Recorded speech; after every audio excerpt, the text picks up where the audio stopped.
like we renew our knowledge constantly in order to remain relevant in society, a business must renew itself by creating new or modified products, services, and processes. That is, if it's going to remain relevant and meet the changing needs of customers. Thank you for tuning in. My name is Catherine Gaho, and I've spent many years supporting businesses with research and insights for new product introduction. Businesses work very hard to create new products and services in order to remain relevant to the market. But to succeed in getting market acceptance of something new is never easy. Some people worry that the new product might not perform as expected or might not be worth the price. Others fear that the new product may cause them social embarrassment. Still, others worry that it might harm them or others physically or even bruise their ego. First, customers must perceive the new offering as something of value that will serve a purpose in their lives. It must offer better value than existing alternatives while minimizing all the perceived risks. The acceptance of new products normally spreads through communication to the members of a target market over a period of time. Generally, the customers who are willing to buy new products upon introduction are a small proportion of the target market. Actually, only the innovative types are willing to buy new products soon after introduction. These are the consumers who are innovators and early adopters. New product adoption is the decision a customer makes to become a regular user of a new product. The adoption process is the decision-making process that a person goes through from the point of becoming aware of the new product to the point of accepting it and deciding to use it regularly. That is, they decide to buy and use it regularly. Research shows that those who buy new products tend to go through 5 definitive stages before they fully adopt a new product and make it part of their regular purchases or make it part of their lives. The job of business owners and marketers who bring new products to the market is to facilitate the consumer to go through these 5 stages.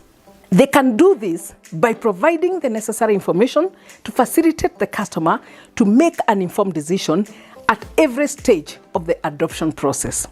Now, let us look at the 5 stages of the new product adoption process and the role of marketing at each stage. The 5 stages in the adoption process are: 1. Awareness.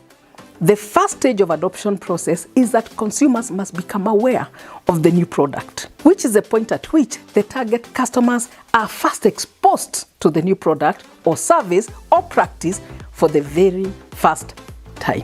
The role of the marketer at this stage of initial exposure is to provide information that answers the questions that the customer is likely to ask when they become exposed, and to communicate in a manner that gets customer attention. To succeed in this role means that more people are aware of the new product. The second stage is interest. In the second stage, the customers develop interest in the product and want to search for new information or more additional information about how it can benefit them. They want to know more about the product. The role of the marketer is to communicate in a way that generates interest and to provide information on the product's quality, features, and benefits. People are more interested when information provided is personally relevant to them and their situation. The marketer needs to answer any questions the customer might have even before they are asked. The third stage that the consumer goes through in the adoption process is evaluation. At this stage, the customers assess the information they have and draw conclusions about the new product or determine whether further information is necessary. This stage presents a kind of mental trial of the new product. If the customer finds this satisfactory, they will be ready to either try the product or use the product on a limited basis. If they find it satisfactory, they will move on. If they find it unsatisfactory, they will reject the product at this point. The role of the marketer at this stage is to facilitate evaluation of the product and create desire by providing information on usage, demonstrating benefits, and offering the opportunity for trial. The fourth stage is trial stage. At this stage, consumers are willing to try the product and to use it on a limited basis. Their experience with the product during trial provides them with the critical information that they need to decide whether to adopt it or reject it. The role of the marketer at this stage is to get the customer to take action, to try the product, and to facilitate trial by offering free samples or offer low-priced, smaller versions to reduce the perceived risk. The fifth stage of the adoption process is adoption. Based on their trial and positive evaluation of the product, the consumer will decide to adopt the product and to use it on a regular basis. If the evaluation is negative, the customer will at this point decide to reject the product in total. The role of the marketer at the stage of adoption is to ensure that they provide the customer with information to support and reinforce their positive feelings about the product. They also need to make available the product at the places where the customer regularly shops. They also need to offer a reasonable starting price and keep communicating to build engagement with the customer. Overall, the marketer's role in the new product adoption process is to facilitate the customer's movement through the process of adoption by providing information to gain attention, create interest, generate desire, and facilitate trial, and finally, evaluation and adoption. Further effort is needed to sustain interest and encourage repeat buying of the product. You also need to get the customers to like the product so that they can tell others about it. Get customers to promote the product for you and, become your promoters. Those who tell others about the new product and how it has served them. And also, you want the customers to build loyalty.